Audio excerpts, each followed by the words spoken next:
पहला क्वेश्चन लेते हैं इंग्लिश का। देखिए 61 इसमें पड़ा हुआ है, तो वो मॉडल पेपर्स हैं तो इस वजह से समझ सकते हैं, इसका कोई कंसर्न नहीं होना चाहिए। देखिए पहला क्वेश्चन है, fill in the blanks with the appropriate question tag that hardly counts. That hardly counts का एप्रोप्रिएट क्वेश्चन टैग क्या होगा? 61 क्वेश्चन है।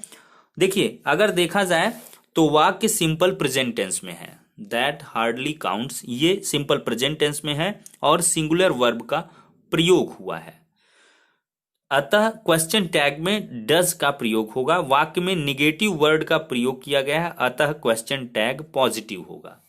दैट हार्डली ये निगेटिव वर्ड है तो क्वेश्चन टैग जो पॉजिटिव होगा। तो कुल मिलाकर इसका जो सही उत्तर हो जाएगा वो फर्स्ट हो जाएगा, does it. That hardly counts का जो क्वेश्चन टैग होगा वो डज इट हो जाएगा। ठीक है, नेक्स्ट क्वेश्चन देखते हैं।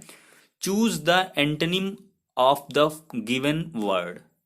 मर्सीलेस। मर्सीलेस, देखिए मर्सीलेस का अगर मतलब देखा जाए तो निर्दयी या बेरहम होता है, तो इसका जो अपोजिट वर्ड हो जाएगा वो कंपैसिनेट हो जाएगा, दयालु, तीसरा।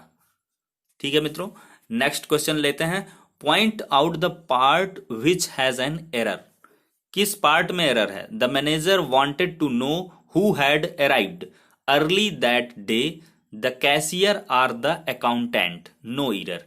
तो 4 इसमें विकल्प है, मतलब तो इसमें देखें तो the manager wanted to know, manager ये जानना चाहता था, who had arrived early that day, उस दिन सबसे पहले कौन आया था। The cashier or the accountant, cashier आया कि अकाउंटेंट आया। तो अगर यहां पर देखें तो हैड अराइव्ड की जगह पर अराइव्ड का प्रयोग होगा, क्योंकि वाक्य के संदर्भ में यहां सिंपल पास्ट टेंस की आवश्यकता है। द मैनेजर वांटेड है तो इस वजह से यहां सिंपल पास्ट टेंस है, तो हैड अराइव्ड नहीं होगा, मात्र अराइव्ड होगा। तो the manager wanted to know who arrived early that day, the cashier or the accountant. तो मित्रों यहां पर फर्स्ट पार्ट में ही एरर है। नेक्स्ट क्वेश्चन 64 लेते हैं। Choose the alternative which can be substituted for the underlined words phrase. I have a problem with my eye, I wanted to consult an eye specialist. तो 64 question का देखा जाए तो नेत्र चिकित्सक या नेत्र विशेषज्ञ जो आई स्पेशलिस्ट होते हैं उनके लिए एक अलग सा वर्ड है और इसको ऑप्थेल्मोलॉजिस्ट के नाम से जानते हैं। तो ऑप्थेल्मोलॉजिस्ट ये जो है तीसरा विकल्प सही हो जाएगा। एन आई स्पेशलिस्ट की जगह पर ये तो एक रफ वर्ड है, लोग ऑफनली यूज करते हैं, लेकिन जो सही वर्ड है ग्रामेटिकल दृष्टिकोण से वो ऑप्थेल्मोलॉजिस्ट है। तो तीसरा विकल्प सही हो जाएगा 64 का। ठीक है मित्रों, 65 क्वेश्चन देखते हैं। Fill in the blank with the correct word. There are not dot dot mountain peaks in that part of the country. तो 65 में देखें तो प्लूरल काउंटेबल नाउन के लिए यहां मेनी का प्रयोग होगा।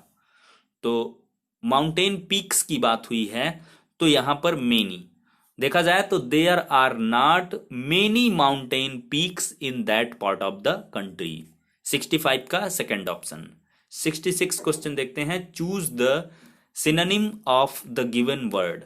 45 का सिनोनिम देखें तो 45 का अर्थ देखिए होता है मजबूत करना या दृढ़ करना। तो दिए गए विकल्पों में स्ट्रेंथन ये वर्ड सही होगा, मतलब फोर्थ 45 जो वर्ड है स्ट्रेंथन ये जो है फोर्थ ऑप्शन करेक्ट होगा। ठीक है, प्रोनाउंसिएशन का कुछ इशू हो सकता है, आपका प्रोनाउंसिएशन कुछ दूसरे ढंग से हो सकता है, उसके लिए कोई इशू नहीं होना चाहिए। 67 कि rearrange the parts P, Q, R and S to produce the correct sentence and choose the correct alternative। देखिए work is the one thing, तो इसके 4 जो डिसअरेंजमेंट के तहत दिए हुए हैं, अरेंज्ड नहीं है, ये एक ऑर्डरली अरेंजमेंट नहीं है, पार्ट्स हैं, ये कट पार्ट्स हैं किसी भी सेंटेंस के। तो वर्क इज वन थिंग, तो इसका देखा जाए तो देखिए जो करेक्ट क्रम होगा वो होगा सबसे पहले Q, work is the one thing that is necessary, that is necessary. फिर इसके बाद आर हो जाएगा to keep the world going. फिर इसके बाद हो जाएगा P, and without it we should all die. तो क्यू आर पी एस, ये फोर्थ ऑप्शन करेक्ट हो जाएगा। ठीक है मित्रों, नेक्स्ट क्वेश्चन 68 देखते हैं। Fill in the blank with the correct verb. An optimist thinks that all dot dot well with the world. तो देखा जाए तो वाक्य में थिंक्स के प्रयोग से स्पष्ट है कि प्रेजेंट टेंस की वर्ब का प्रयोग हुआ है।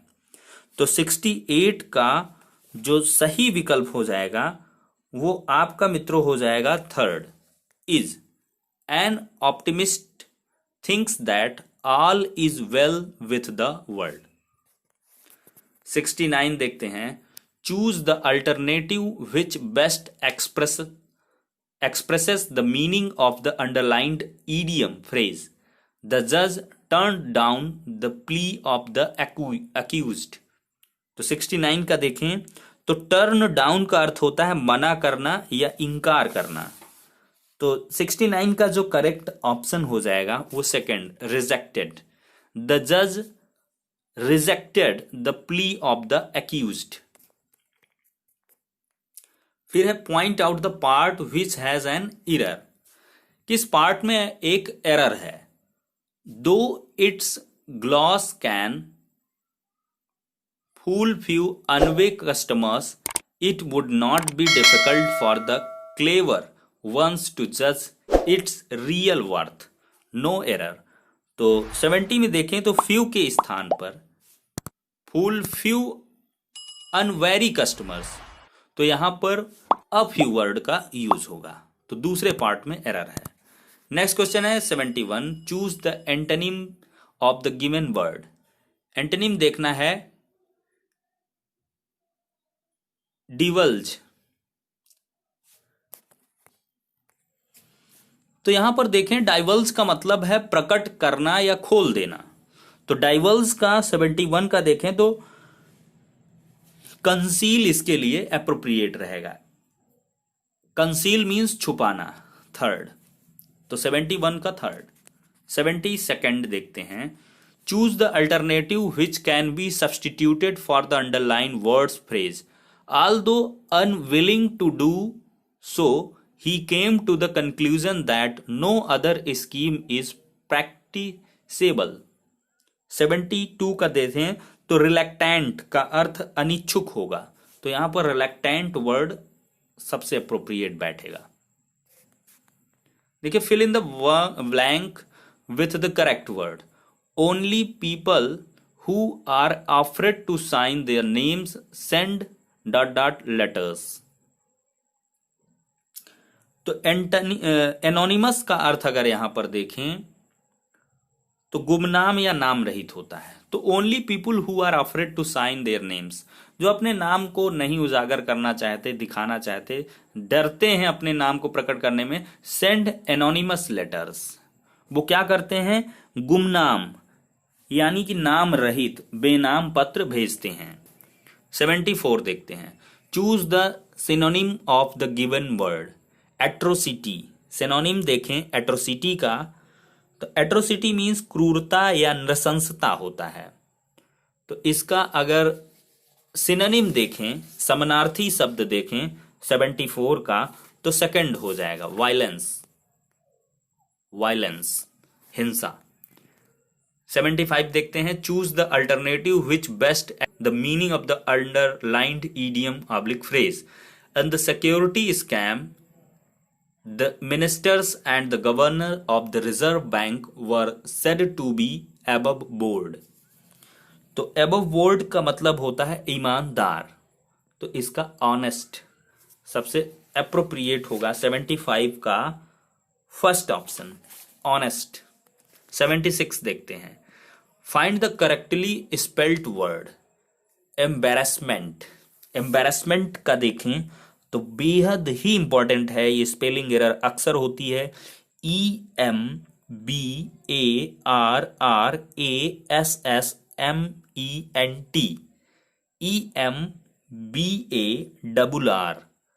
EMBASS।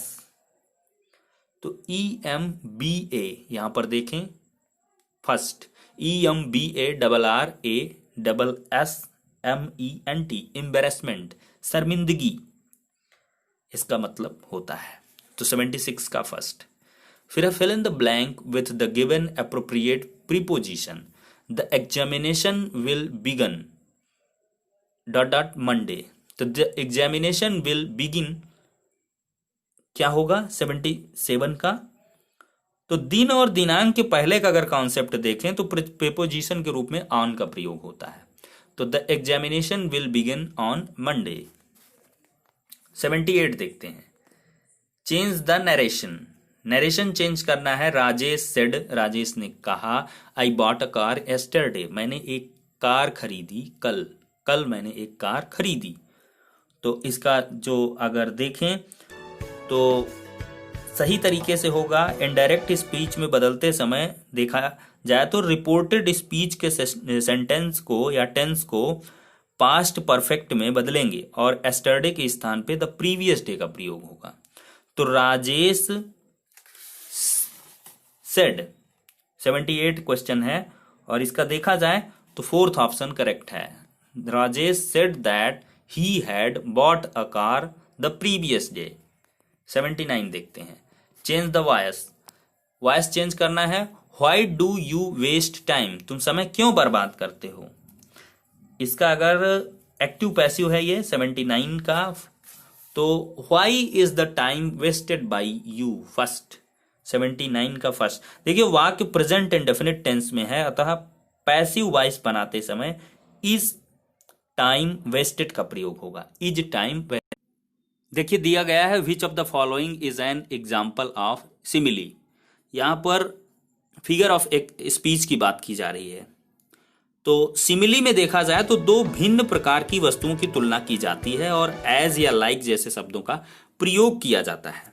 तो ऐसे में देख लीजिए मित्रों, एज या लाइक का प्रयोग कहां हुआ है, फोर्थ वन में, एज क्लियर एज क्रिस्टल।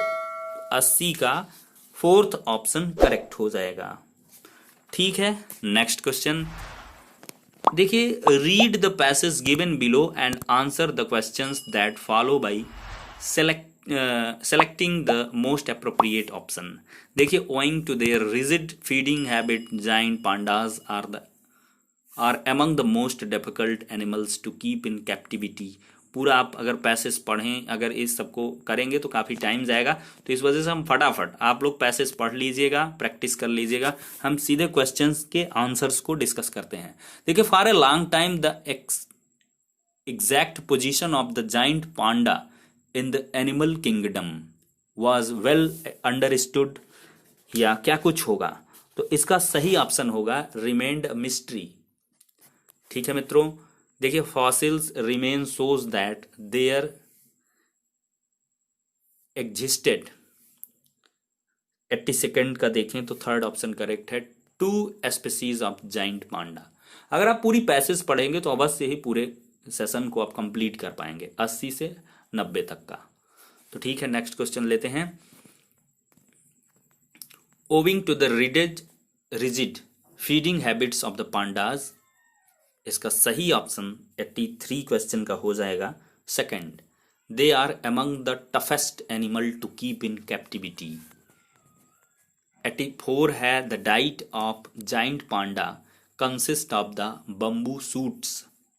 84 का देखें तो फोर्थ ऑप्शन करेक्ट है, that are not easily available in temperate climate.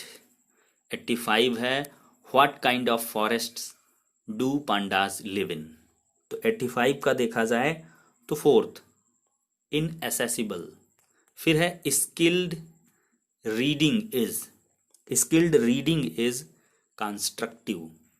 87 देखते हैं फटाफट, a good teacher is one who, 87 में first, gives students ample opportunities to learn. फिर है डिप्थोंग्स आर, ग्रामर से रिलेटेड क्वेश्चंस हैं, डबल वॉबल साउंड्स। बहुत इंपॉर्टेंट है सीटेट के लिए। सीटेट का तो ये पेटेंट क्वेश्चन है, हर बार पूछते हैं लगभग लगभग। फिर है under which activity do recognizing sounds and deducing meanings come. 89 का देखें तो सेकंड लिसनिंग। फिर 90 क्वेश्चन लास्ट वन है which of these is the best way to explain the meaning of a particular word. तो 90 का second option examples of uses in sentence. तो कुल मिलाकर मित्रों 30 मोस्ट इंपॉर्टेंट क्वेश्चंस को डिस्कस किया गया है, इंग्लिश से रिलेटेड हैं। थैंक्स फॉर वॉचिंग दोस्तों, लाइक एंड कमेंट करें, चैनल को सब्सक्राइब करें और मिलते हैं अगली वीडियो में।